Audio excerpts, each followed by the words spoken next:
Go.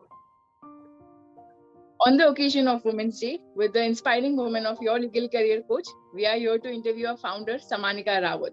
Without a further ado, let's start a fun Q&A with her to understand the various aspects of entrepreneurship as a woman. I'd like Akhila to start with the first question.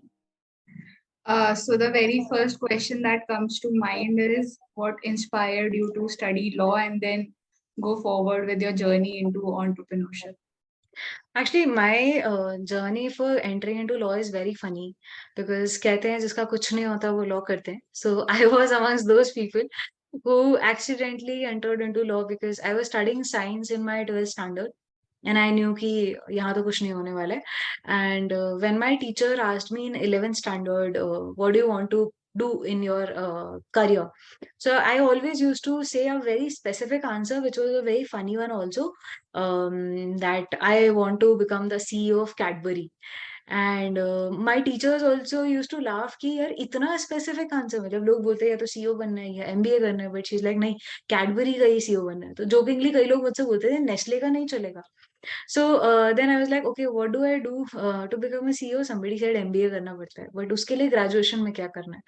So that's how one of my teachers told me कि there is something called CLAT exam, जिसमें maths आएगा, GK आएगा, logical reasoning आएगा, English आएगा and थोड़ा बहुत legal aptitude आएगा. And if you clear it you get into top colleges. And he was like do you even know कि NLUs जो होते हैं ना वहाँ पे एसीज होते हैं एंड मतलब हॉस्टल्स में भी एयर कंडीशनर्स होते हैं and you will get at least 1 lakh rupee per month salary. Now the typical middle class person, I was from a small town in of Dehradun. उस time तक luckily we had so many trees in the city कि nobody had air conditioners in their homes. So like hearing that, oh my God, you'll be living in air conditioners was like a 5-star dream. So that's how I was like, ठीक है, CLAT का syllabus sounds doable. Let's try it. So that's how I ended up appearing for CLAT. First attempt, obviously, I didn't make it because I like March and I decided that I'll give CLAT. Then दुनिया खत्म होने वाली थी. So we were like कि ठीक है फिर पढ़ने की क्या जरूरत है. So we used to play a lot of TT during our coaching days. And we thought दिसंबर में दुनिया खत्म हो जाएगी, चिल करेंगे. बट दुनिया खत्म नहीं हुई और उसके just 1 week later CLAT announce the first negative marking. And we were like अब तो गए because prior to that I was at least able to score maybe 120 140 in the mocks, but with negative marking just before, I remember just before my NLU Delhi exam I scored 70s में out of 200 and I was like अभी तो लंका लगेगी बढ़िया वाली. मतलब अभी घर में पता चल जाएगा कि पढ़ा नहीं है, केवल टेबल टेनिस खेला है कोचिंग में. So luckily I got through. Negative marking helped, worked in my favor because that was the first time CLAT introduced negative marking. So a lot of people, especially my friends who were scoring much higher than me, ended up getting NLUs with lower ranks only because they got too scared with negative marking. So they were too scared to take risks. And that is exactly where my calculation of probability worked in the exam. So even when I remember जब result आया था, I was filling army law school का form. And my teacher told me Sammanika का result आ गया. So I knew the exact score from where I wanted to search. So I knew that I would be scoring somewhere between 130 to 150. So I hadn't searched my name with like Control F Sammanika. Rather, I went to that figure 150 score, and from there I started going down to find if there is my name mentioned anywhere. And interestingly, coincidentally, my name was there. So that's how law happened, but it was never planned. And even honest, being very honest, in law schools, there's something called mid law school crisis, we call it. Like my batch to celebrated it also. Like mid law school, the people celebrated also, but I genuinely had those crises like anything. I was like, अभी घुस गए NLU में, अब क्या करना है? Because law नहीं करना है अगर, तो यहाँ से बाहर भी नहीं निकल सकते और यहाँ रह के भी क्या करना है. So I've honestly lived all of that. That is such an interesting take. Yeah, in terms of the second part of the question, entrepreneurship from law to entrepreneurship, again, in law school, I was very clear that Air Force is something I want to go join. I wanted to become an air traffic controller. So मेरे mobile में भी ATC games की ही apps थी, and coming from a Gadwal background where at least one person in every family has belongs to the armed forces. So I was very passionate to join the Air Force, and especially as an air traffic controller. But I gave AFCAT. I did make it also. Return I had cleared in the second attempt when I was working in the law firm. But sadly, I couldn't clear the SSBs. And parallelly, I was also appearing for Army JAG. So Air Force had a lesser age cutoff in comparison to Army JAG, which had 27 years the cutoff. Air Force was, I think, 24 and a half or 25. And because of pandemic, one batch any which ways we missed out. So during pandemic, Abhyuday had reached out to me to create one course for their platform on construction arbitration. So a lot of people think that my journey started with me joining them as placement head, but it's not actually true. It was like his way of introducing me to the platform. So he said, "You're free. You've worked around construction arbitration. Can you help us in creating one module?" And that's how he said, okay, can you come to our office and why don't you work from here for some time to get an idea on what we do and all. And their three co-founders offered me to join the team and set up their placement vertical. Usi time pe pandemic ho gaya and then everything changed. So in short, if I have to say, I'll say I'm an accidental lawyer turned accidental entrepreneur now. It was destined to be. Yeah, maybe. So, since it's it's Women's Day, three women that inspired you the most, Sammanika. Okay, so at home, it would always be my mother, my grandmother, and I would say my roommate, Amrisha Di, has a very important role to play in my growth, how I saw her growing from very close proximity. But most importantly, my sister-in-law, she is also an Air Force officer. So at home, it was always my grandmom, my mother, and my sister-in-law. But outside home, Amrisha Di definitely. I'd like Niharika to ask the next question. Definitely. I was very excited to ask this question. So, I know. being a woman entrepreneur, there's a natural instinct of promoting other women to be a part of your organization. So, is there an aspect of preferring women, even if there's a male counterpart with the similar talents? Not at all. Actually, whenever I do hiring, coincidentally, I happen to attract a lot of women co-employees, be it during my LS days, or maybe because a lot of people still are skeptical about the kind of work we do. I have often in the past also been confused with the HR. Only after I got JAG recommendations do people now not you think that I might be a HR also. But so it is also maybe because of that reason, a lot of male counterparts are not seen equally interested in the work we do. But when we get an application, honestly, with most of you, I wouldn't even know which city or which college you are from. Like I've asked you guys so many times also because I don't remember. Akhila also, it took me months to remember which college she was from. I always used to get confused. Sana, again, I still don't know. Like I always get confused if she's from Pune or Bombay, right? Niharika also, again, I honestly don't know where are you from. I know your college, but I don't know where are you from and which year are you in, right? So all these things honestly don't matter to me. I hardly even open anybody's CV when I'm shortlisting. What I see is the three questions I always ask them. Why do you want to work with us? What inspires you to work with us? And like, how can you contribute to the long-term growth of the company? If the answer matches the frequency we are looking for, you are already hired.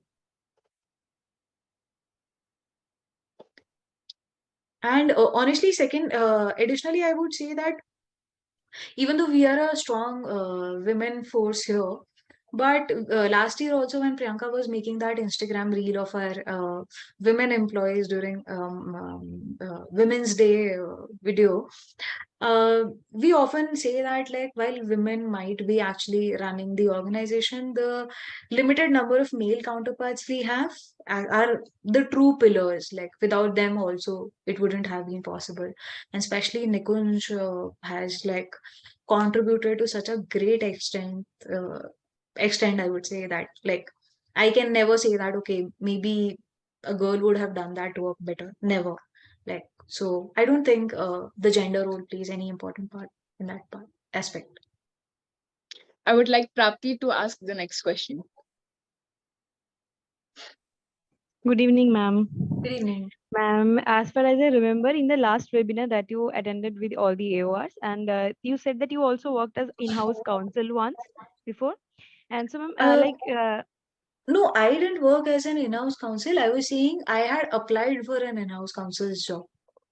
okay, ma'am. So, ma'am, like before starting entrepreneurship, wherever you worked before, have you faced that just because being a female associate or female lawyer, just you are not getting the type of work you want to work in, and others are getting that similar work? Oh, no, no, no, never. Actually, coincidentally, we were all three of us were female associates in that team.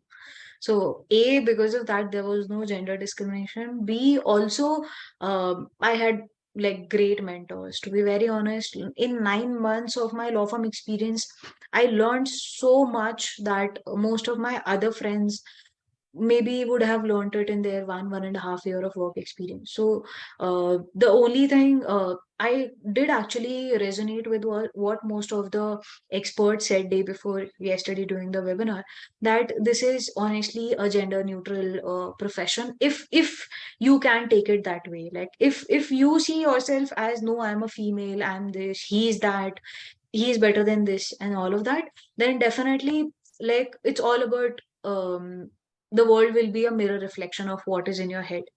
But I never thought it that way, and I was never even made to feel that way. So, like, there was nothing which I couldn't do which somebody else could. I was working late nights in the office. I've left office at 1:45 in the morning also, and I was doing all the deals. I was part of arbitrations. Whenever I requested my male senior that can I be a part of this transaction, they did allow me. At the same time, some of the fields from the outside might be seen as male dominated fields, like for example taxation. Right now, I remember I really wanted to explore taxation, and I told my senior that, sir, like, even though our team does not do taxation work, will it be possible for you to allow me to get in to explore it if in the future there is a possibility? He said, why not? He immediately told the tax partner that, like, if you have any task for Samanika, just give it to her. And there was a time when the tax partner had some taxation related work. He gave that to me. He was satisfied. Similarly, next time there was a very important client meeting we had to do, and the clients, some of the members of the client side had come from China. Right, very senior management had come from China, and they wanted to, like, our firm had to give a presentation to them. Now, had gender been a factor, maybe the senior associate who was the male member would be asked to give that presentation. But no, it never played any important role in their mind. And I was clearly told by my partners and senior partners that, Samanika, you have to prepare the presentation, you have to give it. Right. So despite being an associate, I was allowed to purely based on merit. Okay, ma'am. Thank Niharika, you. Niharika, could you please take the next question? Yes, definitely. So, ma'am, I'm in the third year, and I have thought of, I do think of pursuing my MBA at least twice a day. And it may be because of the podcast I consume or whatever influence I have. So, I came into this field because I wanted to learn law, because I think law gives me a lot of power and gives me a lot of knowledge. So, that is the reason why I came into this. And now I have you as an inspiration who merged the two interest areas together. So you have also mentioned that you were interested in entrepreneurship since the beginning. So did you ever think of going into the product market or FMCG or any other sector, because that is where the entrepreneurship is glorified the most? So did you ever think of? Sector wise, like I said, I am an accidental entrepreneur. So sector wise, I wasn't thinking of which sector to target per se. Like mentorship was something I had always been doing since my school college days. वो ज्ञान देने का जबरदस्ती आदत था पहले दोस्तों को. So just like Joker said, if you're good at something, don't do it for free. I ended up doing this. But Niharika, your video is stuck on the screen. I'm not sure why. You can restart the video. Yes, I'll continue with the answer. So, in terms of doing MBA, yes, I have thought about it so many times, especially in law school when I said I was having that mid law school crisis of what to do and what not to do. At that point of time, I definitely did think about doing a MBA. And I did ask a couple of people, like, should I pursue it? Because I used to consume a lot of Khan Academy videos, the Shah Rukh Khan or Salman Khan Academy. I don't know what is his full name, but like the very popular Khan Academy. So I was like, there's nothing like this for law in India. And I was recently checking now, so many good like pages have popped up on YouTube where people are actually taking interest in explaining legal concepts. During our days, there was only, I remember one lawyer who used to teach CPC in Hindi on YouTube, and that was the only video which was available in terms of legal education content on YouTube. So the webinars we started doing at LS, or what we are doing right now here at YLCC also, the idea was something which came to my mind in my second year of law school. And at that point of time, yes, I did ask a couple of people if MBA would be something feasible. But at the same time, why I didn't do it or why I couldn't do it was because for MBA, it is always advisable to get some experience before you do it. And after getting into entrepreneurship, I genuinely believe in it now, because there are so many things I feel you should learn from practical exposure first. And then if you go into masters of understanding those things into depth, because all these MBA programs or PGDM or leadership programs which are run by IIMs, ISBs and other platforms, if you're just studying the theory and theory and theory, maybe you'll be very good at theory. But if you already have some practical experience and then you go deeper into the theory, things will make much more sense to you and you will be able to apply them better.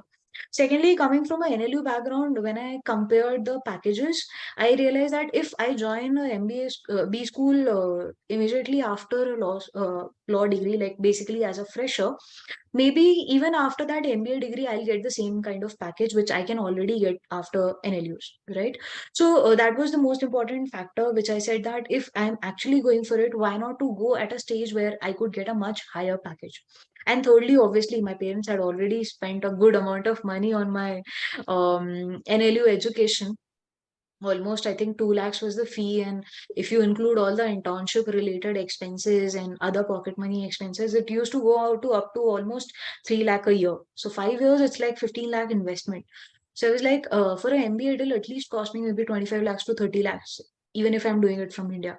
So like, why not to get some returns from whatever has been invested on my education first, and then maybe when I have that professional maturity, maybe I'll think about going for an MBA.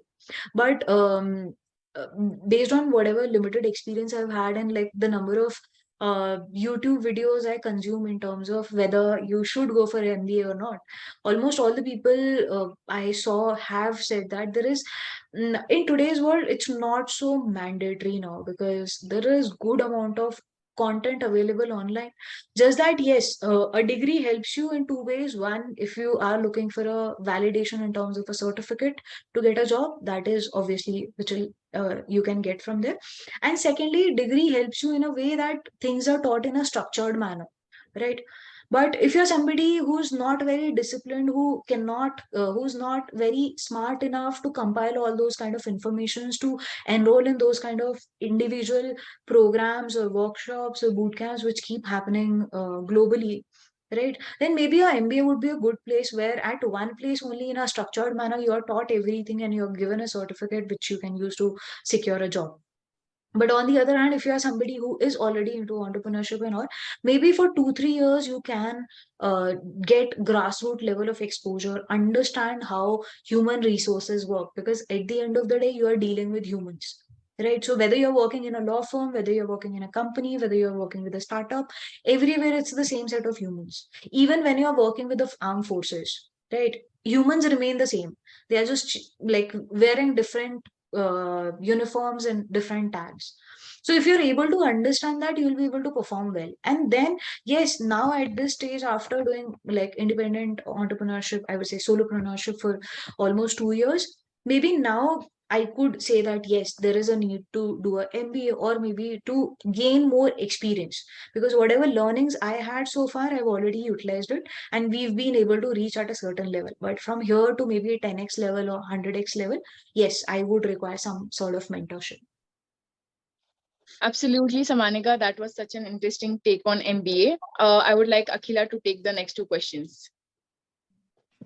Sammanika, speaking of YLCC, there are many more edtech platforms which are working in a work from home or a remote format.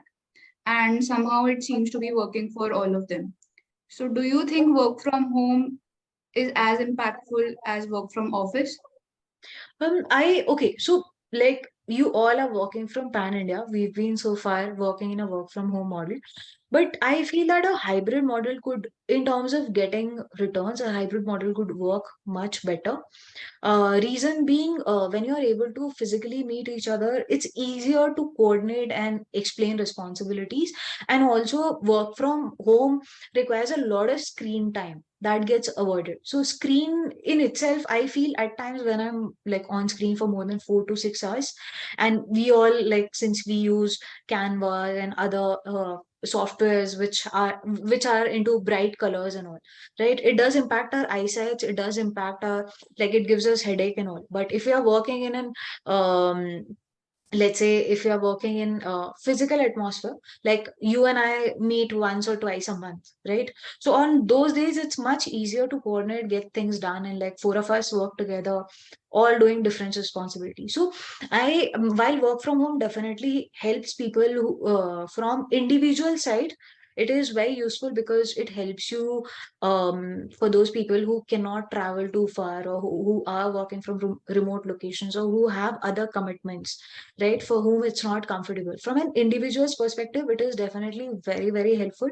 Like even if I am given a choice, maybe I'll also say that, like, now that I have a choice to work from home, I would want to, right? But from an organizational perspective, it helps if you are in a hybrid mode. I am not in a big fan. I'm not honestly a big fan of working from office all 7 days, because the travel time, and also when like you don't get, I believe everybody should get at least some personal space to work. Like even when I was working in law firms, I was that mischievous person who would one day be seen on my desk, another day I was working from library, third day I was working from an empty chamber. So depending on like what project I was working in, like can I work in an atmosphere where 10 people are sitting, or can I work in a better like silent atmosphere, used to decide where I would be shifting. So I would often hear from office clerks that, Samanika, why don't you sit at one place? Right? So that silence is also needed at times, and most of the offices might not be able to provide like individual spaces to work. And in that manner, yes, if I've given you the task, and then I can give you that space, that okay, fine, you go back and like you work from home if that is a safer space for you. At the same time, a lot of people who live in joint families and who do not have that scope of having personal space to do the work, even they would prefer to work from office, because I do remember some of my colleagues during pandemic were struggling so much to adjust, because they were not able to attend meetings. There was constant background noise, there was constant distraction. So they always said that maybe we would want to rent out some place or go to co-working spaces to work, right? So I don't think it's a very black and white kind of a thing to decide on behalf of others. Rather, let's keep it gray and let people choose for themselves, that if it is comfortable for them, if they can manage responsibilities, if they have such kind of circumstances at home which support work from home, well, good enough. But if not, we should at least give them an option as well to work from office, or to work from some place where which contributes to their better productivity. At the end of the day, that is what matters. Correct. I think all of us would agree that we are a great supporter of hybrid model. Yeah. So on a lighter note, my next question would be, since a lot of your time is consumed in working, like even if you are not working, you are working. Working. You're thinking of things that you want to do, or Yeah. what are your pending tasks. So how do you maintain a personal and a professional balance, or how do you plan your day so that I you wish get there something? was such a thing in my life called personal professional balance. But the only thing which I do is like mostly it's either I'm working, or like I either see it as all time fun, or I see it as all time work, right? Now it all depends on how I want to take it. So I casually feel it's more like work, like all time fun, because on days when I'm not taking mentorship sessions, I feel kuch to missing hai. So there's something like which is missing. Like even on weekends, I'm like, "Arey bore ho gaya, kuch interesting nahi hua," right? But otherwise, I do have a good social network of friends and all. I keep like constantly keep meeting. Even before the session, I took out like 1 hour to go out on lunch with friends. And secondly, like I do take out some meditation breaks. So as you guys know, after a few days, I'm going for my another Vipassana trip, right? So those are the kind of breaks I take for my personal well-being. And otherwise, I am kind of a social person only. So I am able to catch up with people, and that's how I take that personal break. Like even on WhatsApp, I am a part of 3 4 friends groups or from different phases of life. Some, like we have a old law firm alumni kind of a group where we stay in touch with what's happening there. And occasionally I do visit also to different cities to meet people, Delhi being closer. So every 3 4 months I do go to Delhi to catch up with people there. Once in a year I do go to Bombay also. So it's actually very funny, the kind of people I have who give me that personal life balance are also mostly from law background. So like when I go to Bombay, I get updates in terms of what is happening in law firm circle, what is happening in the in-house circle. And when I come to Delhi, I get to know more about what is happening in the litigation circle. So different set of people give me different updates, and that the content I get in my personal space is helpful for my professional space. So both the spaces are connected, but I'm still learning to have a much broader, I would say, boundary line in between the two. Right now, slightly the boundaries are blurred. But as an entrepreneur, I think initially it's slightly difficult to maintain that. You need to have a lot of discipline for that. Sadly, I tend to be a bit more workaholic than being more disciplined about that personal life balance person. So yeah, I'm still learning. Thank you so much, Sammanika, for putting light on the boundaries between the personal life and professional life. I would like to Prapti to take the next question. Yes, ma'am.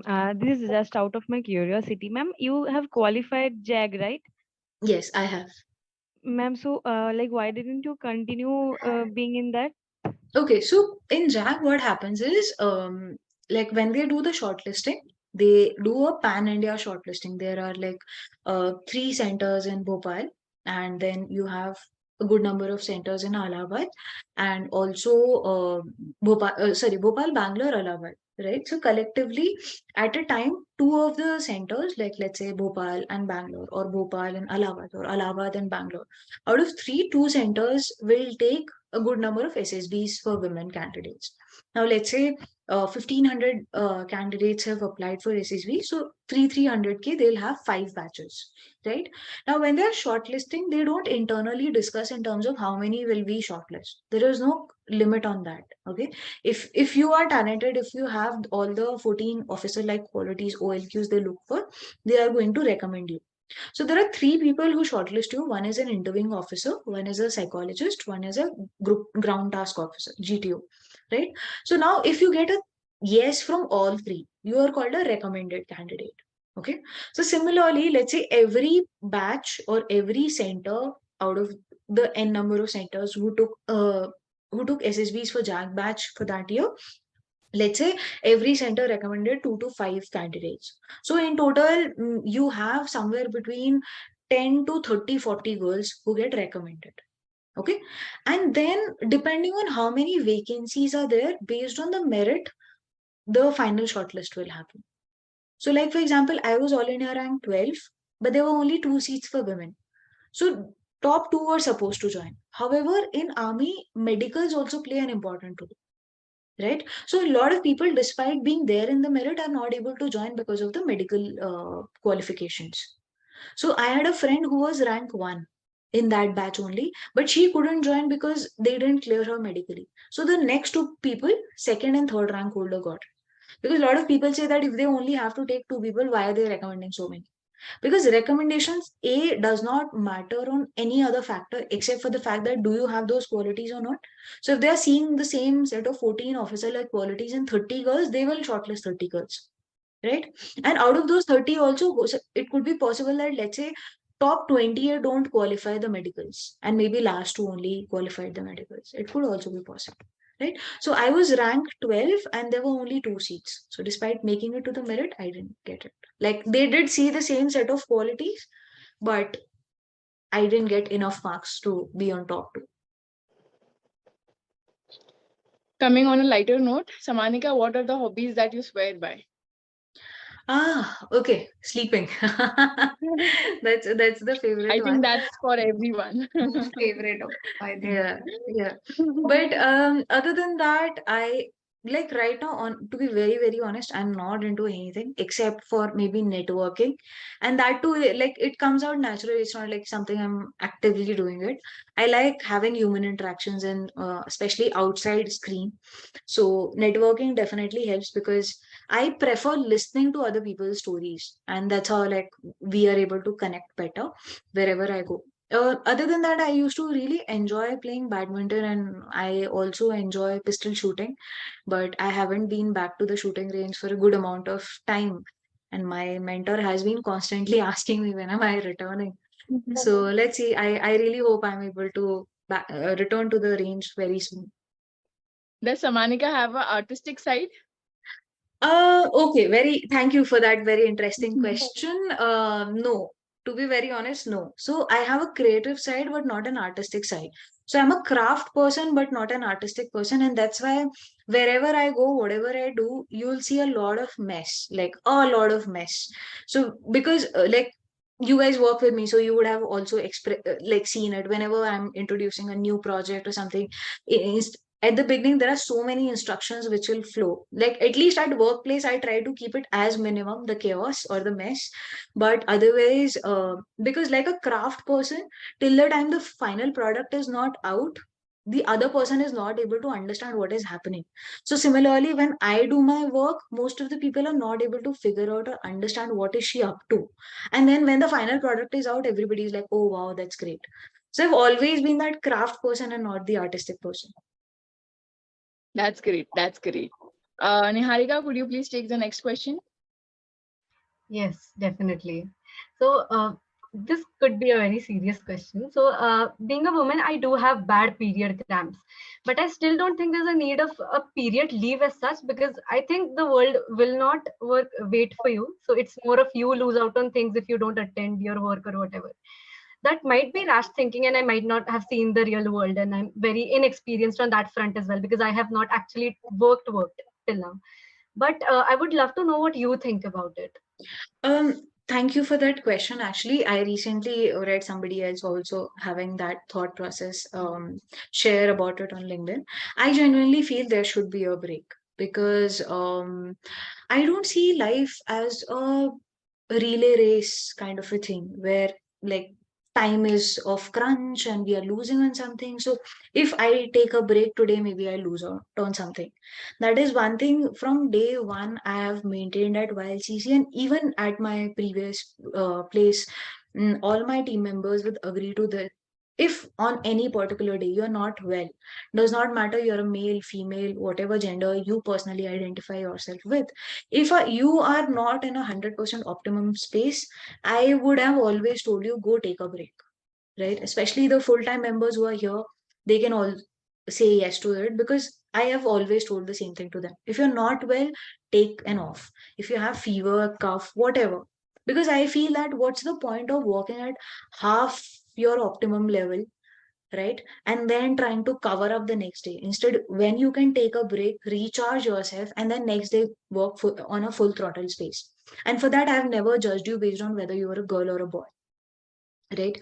Similarly, if you see it like, even if you're seeing it as a race, I would say see it as a marathon and not as a relay. So if you feel that today if I take a break, I am putting myself one step behind, maybe I am putting myself one step behind, but it's a marathon, so I'm taking the break at the right time to recharge myself so that I can catch up faster, right? So I see it from that perspective, and therefore I genuinely feel that if somebody feels that they do require a break, let's not force it on them. If see, nobody is stopping you from working extra, right? So if you are given an off and you feel that maybe your body is comfortable enough to balance that, you can work on that particular day. You can personally waive it off, right? You can personally say that maybe I don't want that break because I don't need it. But at the same time, somebody else who might be having a really bad cramp, right? I've seen people puking, I've seen people fainting, they might not be in a condition. Now, in that case, we are probably forcing somebody else to match our level of body's fitness, I would say, or body's capability of handling that cramp. So any which ways that person will not be in a condition, one, to perform, and B, then the discrimination will start happening within our own gender, that we are not able to understand each other. So that is my personal take on it. Absolutely, Sammanika, it would be a very wrong thing to generalize everything. Every woman is different, and I agree with that. Moving on to the next question, Akila, could you please do that? Another very serious question coming your way, Sammanika. So, a lot of your friends and close friends have been associated with YLCC. Some were full time, and some are still full time employees with us. So, did it ever create a friction between all of you all, or was it smooth and happy go lucky all the time? Or did you? Yeah. Actually, the people who are associated with YLCC, most of my friends, coincidentally, everybody sees it as their own child. So even the ones who are not associated directly, but have been a part of the journey indirectly, that whenever I'm sitting with my friends, wherever they are from, because everybody knows how passionate I have been about this venture, or like what we share on social media makes them feel that they already know what is happening inside, right? So they all are very, very enthusiastic about this, because at other places maybe they are working for somebody else, like that's just their job. But here, when they see so much of passion involved and all, so they see it like their own project. And mostly people who are from law background, at least my batch kind of people, when we didn't have all these online resources, online certificate courses, YouTube channels, and all these kind of resources, so we all have understood that importance of mentor and the gap which was there, right? So that's why they do connect with the brand also, and the fact that we've always emphasized a lot on quality, right, over quantity. So people also know that if, let's say, tomorrow they are referring somebody to us, the person will not be disappointed, because he will get the quality value of what the person is paying. So all these factors do make a lot of difference in terms of how people associate themselves with a brand, even from outside, right? What value the founders or the team stands for, what kind of culture do we talk about, right? For us, the most important thing, for me, it has always been from day one, is the culture we maintain here, right? So even the people who worked here in the past and have left have gone ahead and said good things, have been our true brand ambassadors, right? So if you want to judge a brand, you just have to like find out few ex-employees and just ask them what do they actually talk about the brand, and you'll get to know. Either they'll just try to be diplomatic and say it was okay if they don't want to actually complain, right? Or they may simply not say. But if somebody is genuinely very happy, like they'll go on and on and on.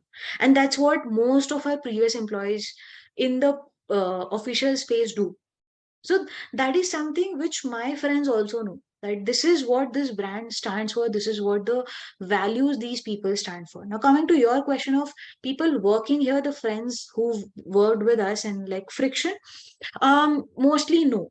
Because again, for friction also, one thing which makes a, like, which actually causes a major reason for friction anywhere in any sort of relationship, is lack of communication. So if you all know, the first briefing you get when you join my team is, the only thing you'll get a good danda would be when there is a lack of communication. The rest, we are chill with everything. You want to take a leave, you just inform us, we'll give you that leave. But provided you communicate things very clearly, right? There was only one or two incidents recently when we did have some major frictions, and at that point of time, I also realized that again, it all floated from communication issue. So if you're able to fix that place where the misunderstanding is coming from, and most of the time it is also that if somebody is putting in the work and is feeling that the person is not getting recognized for the work they're putting in, I feel it's my responsibility to make that person understand that no, I do value you, right? Because like self-worth is something which is extremely personal for everyone, and nobody would want to be devalued in terms of their self-worth. So that was the only place where I realized it very late, that maybe I was taking my friends slightly light, on a lighter note, because I thought maybe they'll understand. And I was not expressly saying it to them that I do value you. and that was the only reason where friction happened. So I did accept my mistake and I fixed that part, and I just told them that, like, listen, we are working in the same team and not two opposite teams. You guys have also heard me saying that during our team calls also. Whenever, if there is any kind of misunderstanding which happens, I say the same thing, that let's not think that we are playing attack and defend. We are in the same team, we are working for the same company for the same cause. So let's try to identify the common solution we can come ahead with. If I have committed a mistake, I'm always open to saying sorry. Like, I don't have that ego ki, oh my God, I will not say sorry. Nothing like that. See, I totally understand that at this stage, I do not have much to give to you or to anybody else, actually, right? It's you guys who are giving me your time and, like, giving your almost all the efforts and everything to the vision I have about the company. The least I can do is reciprocate some respect, right? So that's the only thing which helps me stay away from fictions and focus more on the common goal. Thanks for answering that. And I can definitely vouch for your friends being your cheerleaders. I have seen it firsthand. Yeah. Monica is indeed very lucky in friends, actually. Yeah, see, actually, so because there is not too much difference in the personal professional space, like I was talking about. So when we say the boundaries getting blurred, they even get blurred where, like, friends are already a part of the office community, and office community is already a part of the friends family community. So even, like, since Akhila is from Dehradun, so she knows that, like, she ends up joining most of the common parties or common places. And also we are from a very small city. So if we end up going to explore a new cafe, we'll see Akila sitting there. Or if Akila comes this side, she'll see us sitting here. So it's yeah, it's like that.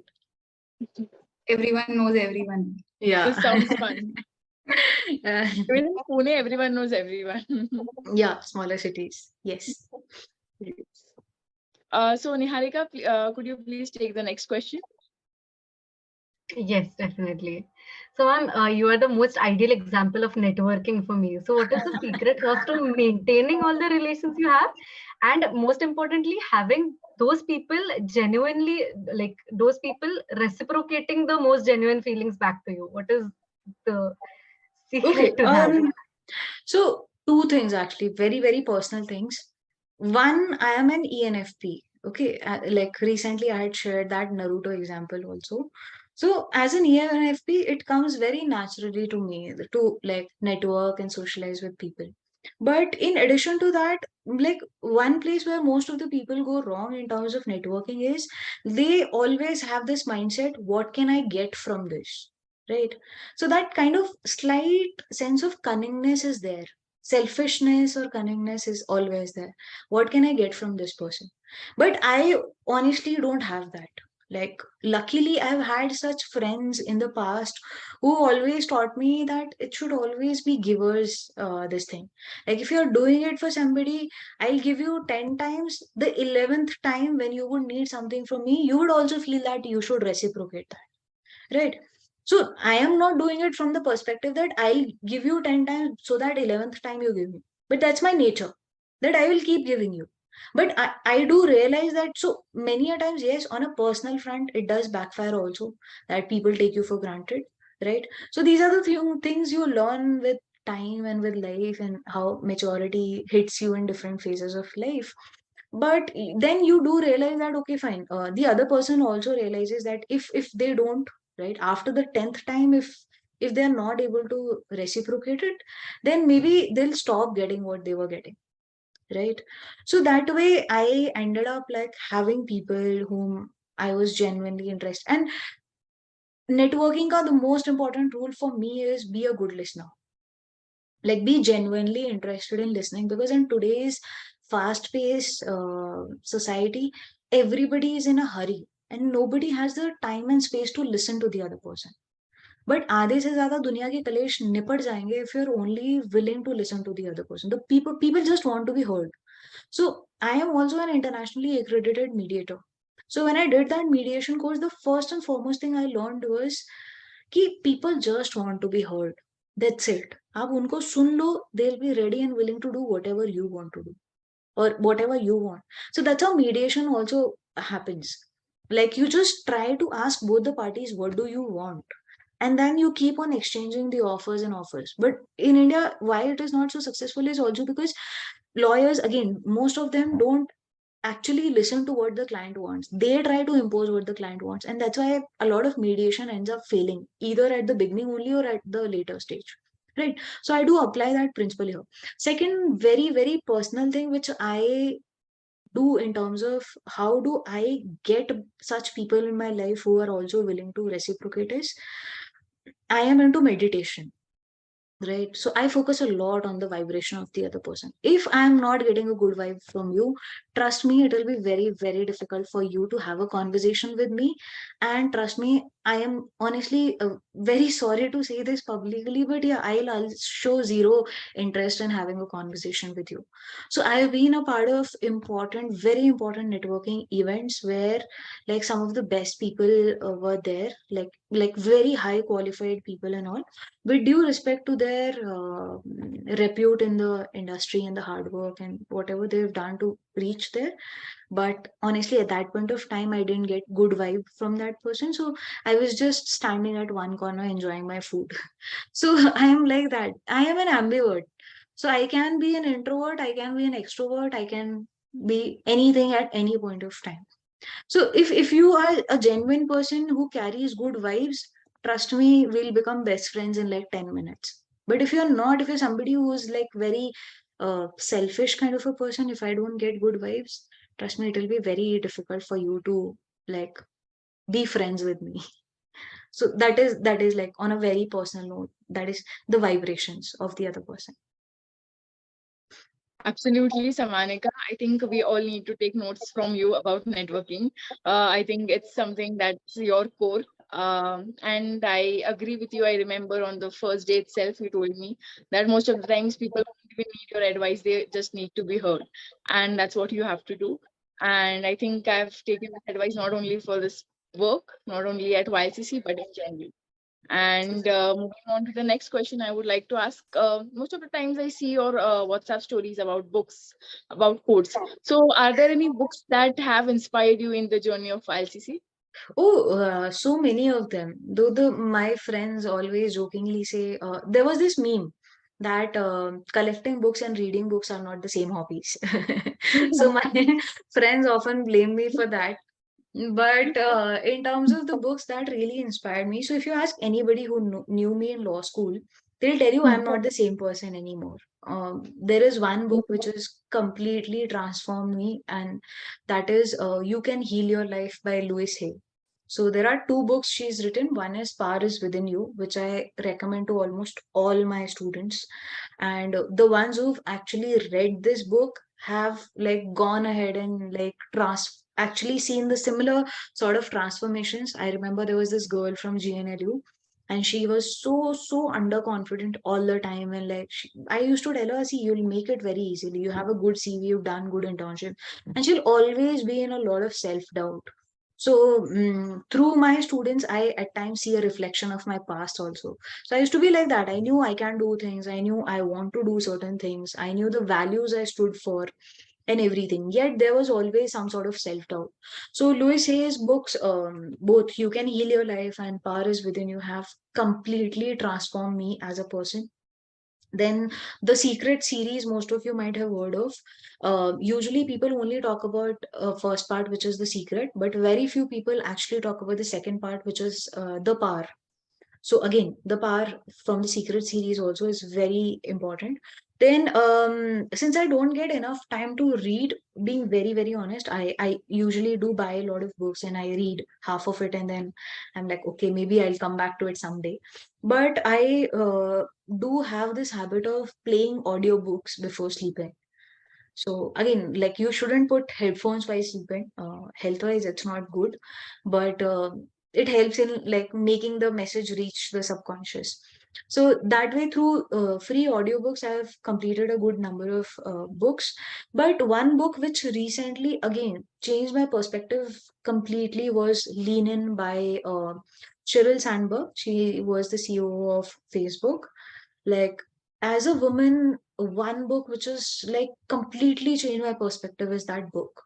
Like she's actually like, I could never imagine Facebook CEO saying that during my college days I was somebody who would never be able to like tell the world that this is what I've achieved. Like the boys and the like, she gave some example where I think three people won some competition, and the next day everybody knew about the two boys but nobody knew that she was the third person. Great. So she's mentioned how women are too skeptical about talking about their achievements, and how like you will see women scoring very high in 10th grades, 12th grades. Academically, women have always led. But when you talk about workforce, the number of women who start and the number of women who reach the top, the ratio difference is extremely high. So she encourages women to lean in. Like basically the title is lean in. Lean in is like come in front, take your seat, take your position on the table in the boardroom. So that's like one book which has completely changed my perspective. Also from YLCC's perspective, another very sweet book which was gifted to me by Harshita. She used to work briefly with me earlier. Is what is it called? Fast, cheap, and viral.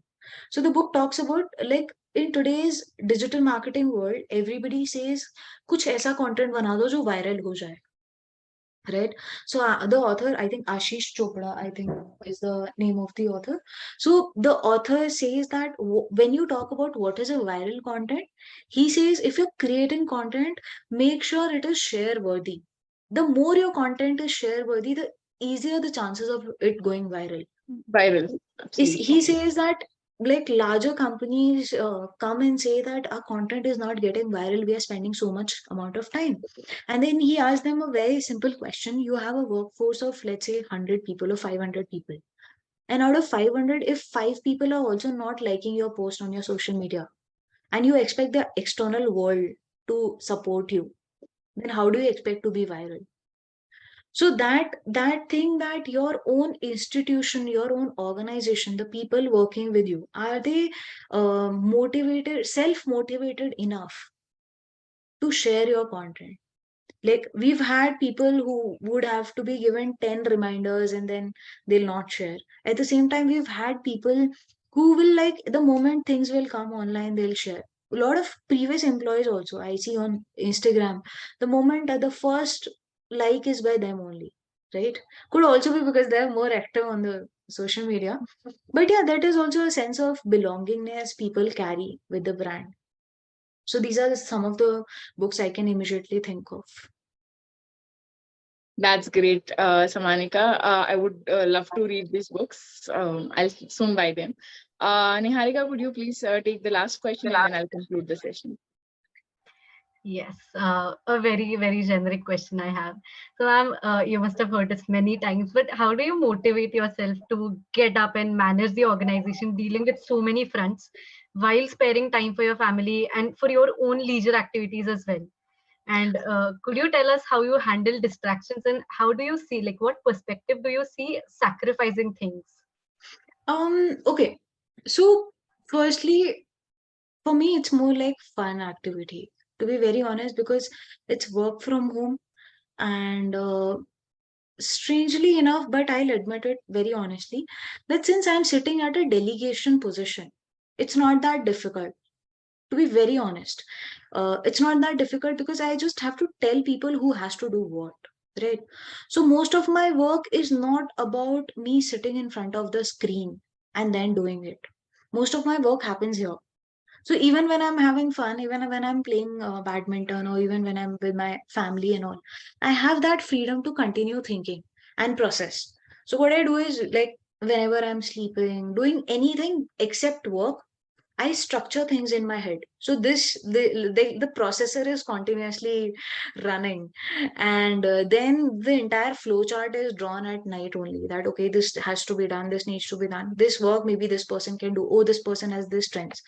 So I always focus on working on other person's strength rather than trying to pull everyone that no. See, हाथ की पांचों उंगलियां बराबर नहीं होती, as what they say, right? So I know who can do what in a better manner. right? Because that is their strength. So next morning you'll hear me giving those kind of works only, mostly. Secondly, very, very importantly, I have to admit, you all know we have a very strong person in our team without whom this wouldn't have been possible. The person is not here today, but we all know who that person is, right? So it is the support of that person. Like the person never comes in front, we know it, right? But that person helps me like anything. Like I might say that I'm a solopreneur, but trust me, I'm not. Like without her, from day one, we wouldn't have reached where we are, right? So again, that motivation, that yes, there are other people who see this brand as their own child. You never feel like working. You remember in college days or otherwise also, society में भी जैसे कोई लोग functions करते थे, events करते थे, they are always very enthusiastic. College में कोई committee का event होता है, oh my god, like this fest is coming, everybody gets into it. So that is the same culture we maintain here. Everybody knows why we are doing what we are doing, and then everybody takes whatever responsibilities they can. Like Akhila helped me in pulling that women's day webinar in 2 days. Like it was not possible, and we had such amazing people. Like we had ASG Aishwarya ma'am coming, we have Pallavi ma'am coming, Sanchita ma'am coming, we had Nandana joining from like I think it was 5 a.m. in her country, and she woke up to have that webinar. Why? Because somebody from here could extend that excitement, and that was not possible because of Akhila's support, right? Similarly, I remember a few days back at 11:30, 12 in the night, I was having a personal conversation with Sana, where she said that I know, like for me, YLCC is my own baby. So I know that there at times we might have to take certain decisions which might not be personally favorable, but have to be like done for the business. And I was completely surprised that she's a fresh graduate. And did she actually say that? Because usually I see a lot of posts on LinkedIn which say that, oh, don't work for startups. They'll make you buy their own dreams. You're building somebody else's dreams. And here we are, such a small community where, see, you had classes just before this session, and yet you were so excited, came, dressed up, came for the webinar. So this entire team is what gives me that motivation that okay fine यार चलो. मतलब जैसे बचपन में होता था ना, 4 बजते ही मतलब एकदम नींद भाग जाती थी, स्कूल से आते ही बहुत नींद आ रही है, बट जैसे खेलने का टाइम होगा सबकी नींद भाग जाएगी, सब दरवाजा खोल के बाहर जाएंगे, बिल्कुल फ्रेंड्स के साथ खेलेंगे and all. So it's the same. I never feel like we're actually working. The days when I don't get, like, I don't have mentorship sessions scheduled, and even if I'm working from morning till night, I feel kuch, there was something missing. Right. So the stories, the conversations I have with people, the kind of texts I receive after the sessions, especially when somebody is able to achieve their dreams. Uh, when I got recommended for JAG, it's so funny and ironical that like they commonly used to ask us, what if we don't hire you? What if you're not able to join army? So I smiled and I said, sir, on an everyday, like weekly basis, I get at least 4 to 5 messages from people even much senior to my age who thank me that during pandemic I was able to help them secure one project or give them some purpose. Right. So just in case I'm not able to join the army, I'll continue doing like I'll encourage more people to join army and through JAG because there's very less awareness about it. And on the other hand, I'll continue doing transforming others' life. And coincidentally, I ended up doing the same thing. So बोलते हैं ना मुंह पे सरस्वती आ जाती है कभी कभी. You have to be very careful about what you are speaking. So maybe I manifested it for myself only. But yeah, that's what it is. So this entire team and the other pillars also. I remember recently. Sorry, I'm stretching it a bit because like if you ask me to talk about the team, then I can go on and on and on. So Nikunj wanted to take some time after Holi because he was traveling and he was traveling abroad. So he called me and said, Ma'am, I'm traveling abroad. So I said, okay, fine. You want to take a leave? He's like, no, I'll continue working. I was like, are you crazy? You're going abroad. You're spending so much money. So that is the kind of motivation everybody has. Like people, like my way of working is I just make people understand that this is your responsibility. How you do it, when you do it, none of that is my thing. I'll not micromanage. I'll not tell you. But if it is not done, then obviously I'll hold your collar also that this is your work. Right. So it's up to you how you manage it. So if I am able to give other people what they want, obviously they'll give me what I want. Right. So that's how we all work together very well as a team. But if I'm not able to focus on people's strengths, if I'm not able to focus on what the other person is wanting, and rather I'm saying that no, no, no, first you give me what I want and then I'll give you what you want, I think that creates a lot of friction, that creates a lot of negativity. Then people think that, okay, I am their employee. I have to work like this. Oh, I can only work. I will also only work till this time and that. All sorts of nonsense, right? So here, because I have a team which is always so self-motivated, which encourages, which is always taking this YLCC project as their own baby. So that keeps me self-motivated. Right. Any other questions do we have? Sammanika, what is the one quote that you live by? Let's root for one another while we see each other grow. I don't believe in the concept of competition, so I always say we can be collaborators here. Not everybody can cater to everyone. Like even as a legal mentorship platform, there are so many platforms popping up. And I always say, ठीक है, अच्छी बात है, more number of law students will get good number of mentors. Yes, I'm always against the youngsters who started getting into mentorship in the name of making pocket money, because it actually costs people their career, and that is something I'm totally against. But if you have value, if you've achieved great things on your own, because I know, so it's honestly very funny, because I've been doing this for past 3 years and I was the first person to start it. So I know people who started their career in this journey by commenting on my post only, getting reach through my post only, and then going independent, taking their own clients. Or most of the students who are into mentorships have attended at least one or two of my workshops.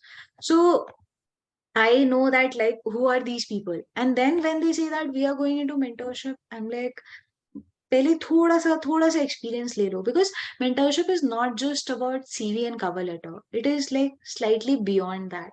You need to have a broader perspective. So that's the only thing I'm against. Rest, as professionals, I'm always like, let's work as collaborators rather than each other's competitors. Anything else? Ma'am, one last question, not question, rather, I would like to ask one advice which you would like to give to all the women watching this webinar, or in general, what you would like to tell all the women. Suddenly made me feel very old, actually, to give any sort of advice. Um, One thing I learned from my grandmother was to know what you want. Like, have clarity on A, what you want, and be confident enough to ask for that. Like, don't think too much, don't be too scared to ask for what you want. But at the same time, more importantly, what I also learned from my grandfather was, um, how much value can you give, right? So it shouldn't be one sided that I want this. It should also be what value you can give, right? We can always um, leave the planet in slightly better way than we got it, rather than how the generation is actually going forward to, like, leaving the planet in a worse shape than when we got it. So this is one thing which I had learned from my grandparents, that firstly, be very clear in terms of what you want, and at the same time what value you can bring on table for that. And secondly, always know your why, because whatever you might be doing, you'll get distracted. So Niharika had also asked me in between that, like, what do I do to keep myself away from distractions? Knowing your why is very important, why you're doing what you're doing, and why at the first place you started doing it.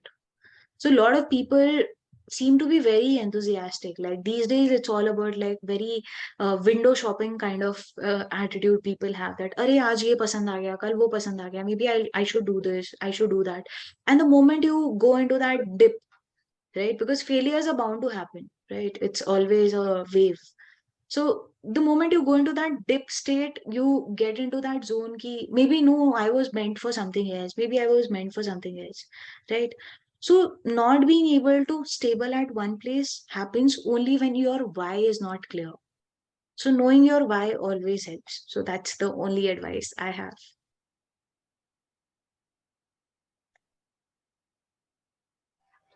All right, I believe we come to an end. This brings us to an end to this beautiful Q&A session. I would personally like to add how blown away I always am after listening to ma'am and her thoughts. I wish everyone a very happy Women's Day and conclude by the thought that, which actually stick to me, that women are empowered. They or don't need the empowerment per se, but the push that you can do it, and the realization that we all have in us. Also, one other thought that stuck to me was Aishwarya Bhati ma'am in our last webinar had mentioned that wear men's shoes. The intention behind it was to be comfortable and not be concerned about how you appear in front of others and how others perceive you. So focus on your work was the thought which stuck to me. And this brings us to this beautiful end of this Q&A. Thank you so much, ma'am, for having us. Thank you. Thank you so much for organizing this. And I wish you all a very happy Women's Day. Stay empowered and keep making the beautiful change you all are making to the world. So have a great day. Enjoy. Stay safe.